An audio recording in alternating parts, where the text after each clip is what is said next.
Like really annoying to play against us. Immortals showing the offensive.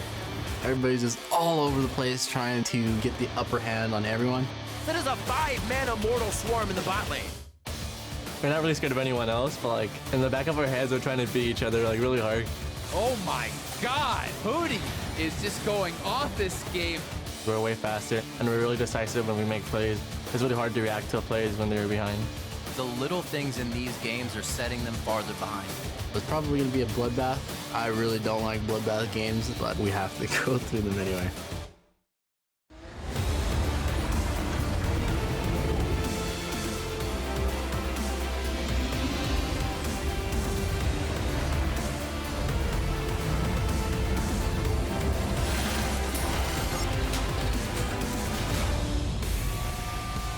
Good evening, League fans, and welcome to Week 4 of the North American LCS. The standings are starting to normalize, and the fans are pumped to see our LCS teams compete for a spot in the Summer Split postseason. Of course, we've got Rain over here who will be prowling the jungle for Immortals in just a few minutes as he gets set up on stage. And over on the CLG side, Darshan, the top laner, he'll be looking to turn in a big performance tonight. We've been looking for one out of him. We'll see if we can get it tonight. It is time for CLG to turn it on. Welcome, everybody, and thank you again for joining us. I'm James Dash Patterson, ditching the desk tonight with the big bopper himself, Isaac Zale Cummings. Bentley, how you doing tonight? I'm doing well. I'm happy to be here in the analyst zone, I guess. I don't know. Right, really yeah, we know what gotta. it is. It's so difficult. We got to come up with a new name for the area, the analyst pit, I don't know. We'll figure it out. But before we get into tonight's matches, let's go ahead and look at a squad that we've been watching closely since the beginning of the split in Team Envy, as they have showed themselves to be a top contender against the likes of Immortals and CLG just last week.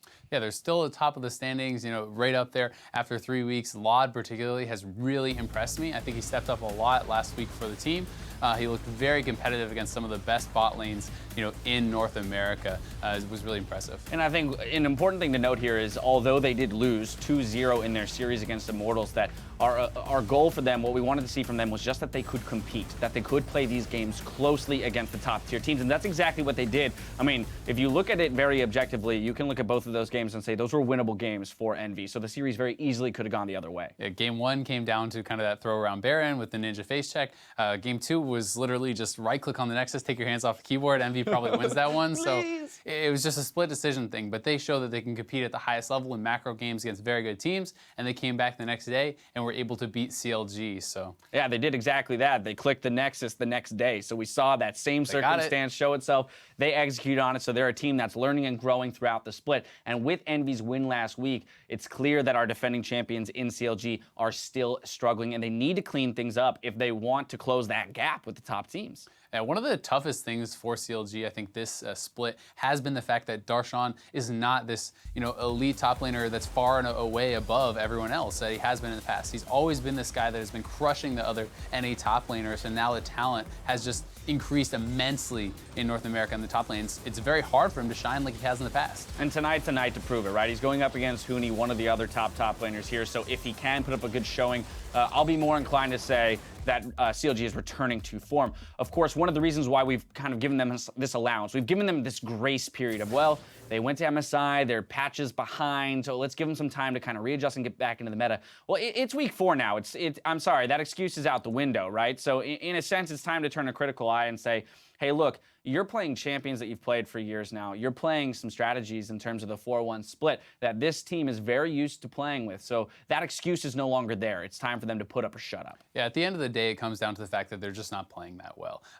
They've said it. Everyone kind of knows it by this point. 2-4 is not the start that they were hoping for. And the bot lane, was a shining light at MSI. Everyone's talking about how good they are and how well they're stacking up against these top international teams. And we come back here, and the C9 game in particular last week, but there's been a number of incidences where they kind of are getting really behind and they're still playing very headstrong. They're looking to make these plays that perhaps they're not in a situation to do. And they're playing like they're way better than their opponents, and it hasn't been the case so far this split. Yeah, Bunny Fufu and Sneaky kind of putting on a showing in that 2v2. They're going up against Adrian and Wild Turtle this week. Again, their jobs are not getting any easier here, so it's time for them to step up to the plate. Now, CLG, they'll be looking to shore up some of those weaknesses, as a victory tonight would put them kind of in the middle of the pack, right up against Apex and Liquid, which is our second series of the evening. Both of those teams are 3-3, and they're looking to break through. They themselves are also looking to make a case for being in that top tier. yeah, they want to be in the playoffs, and we have this kind of clear top tier. These guys are right below that, trying to compete for those playoff spots. And Fabi coming in last week, he wanted his chance to be in the LCS. He showed up big time for the team, and if he keeps turning out those great performances, they're talking about the attitude in the team is great with Fabi. It's very positive. They have this synergy, and if he keeps winning, at what point does the discussion become, is he actually just the starter? Right. Yeah, that's definitely something that we'll have to keep track of. Now, for Liquid, that's kind of a story of improvement, and with Fabi, they look like a much better team. We flip over to the side of Apex. Apex have shown us strengths, weaknesses. They had a fantastic week 1 going 2-0, 0-2 in week 2, and then they kind of even out in week 3. So our expectations here, though, are that, look, you have shown us that your record is very representative of your power level. That is where we assume that you should probably finish right there about middle of pack at the end of the season. Now it's time for them, against the likes of the teams that are also 3-3, such as Liquid, to really drive home a victory. Show us that you belong above those and next to Cloud9, Immortals, TSM, and Envy. We'll see if they can do just that. Now, of course, let's touch briefly on some of the changes that these teams are going to be dealing with starting this week. Patch 6.12, what interests you there? Yeah, a couple of major changes. Some of the keystones got hit. Fervor has been nerfed. Grasp the Undying is more about the damage, less about the sustain now. So there's a number of champions that are kind of shying away from that a little bit more. Not that tank meta is that big in the top lane right now, but still something to keep in mind. And the other thing is 80 itemization changes. Last Whisper got a straight buff. Cutlass, is a cheaper price point, so it feels a lot better to build Bork. IE got buffed. A lot of these 80 itemization changes are going to be just straight up power positive for all the marksmen. Ghostblade is a little bit less popular, but still, they should be a lot more strong. And in particular for Lucian, we've already seen on streams as well as in EU LCS, people adjusting that build from the Youmuu's Black Cleaver to more of a straight Essence Reaver, Edge kind of build. So already starting to see some fumbling around with that. Of course, there will be time for the teams to figure it out as we roll along. Before we kick off this week's LCS games, let's take a look at how the league stands. Undefeated TSM is leading the way with a 6-0 record. Second place is a tie between Immortals and Envy. Cloud9 is in 4th with our 3-3 teams, Liquid and Apex in 5th. And CLG is leading that pack of bottom 4 teams. Now, though, let's take a look at the week's upcoming matches. Tonight, we've got Counterlogic Gaming taking on Immortals, followed by Liquid versus Apex. And then on Sunday, look out for our match of the week. It's a big one. The Battle Theater hosts a high noon showdown between first place TSM and one of our second place holders in Envy.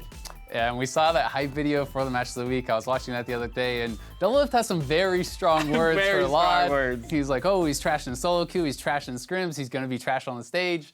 So we'll see if he can back that up. And, Lod was kind of firing right back. He's saying, oh, I'm better than him mechanically. I'm a better teammate than him. So we'll see who's going to come out on top. I think it's going to be adding some fire to it. Oh, very much so. It's kind of funny, too, because you got to wonder, was Doublelift even watching the games last week where Lod really did have a couple moments I thought he looked great. There's this guy. He's showing up big for these guys. So anyway, that's on Sunday. We've got lots of games to get through before we get there, but definitely want to stay tuned for it. All weekend long, we'll be tracking the LCS Big Plays conversation on Twitter. So when you see a sick outplay or huge team fight, call it out on social media using the hashtag LCS Big Plays for your chance to have a comment featured later on in the broadcast. And in case you missed the news, earlier today we revealed the location of the 2016 All-Star Tournament going to Barcelona, Spain. Now, December 8th through the 11th, the Palau Sant Jordi will play host to all of our favorite players from around the world, so stay tuned for more information. Now, of course, it's time to get things going, so we're going to hand it off to our casters.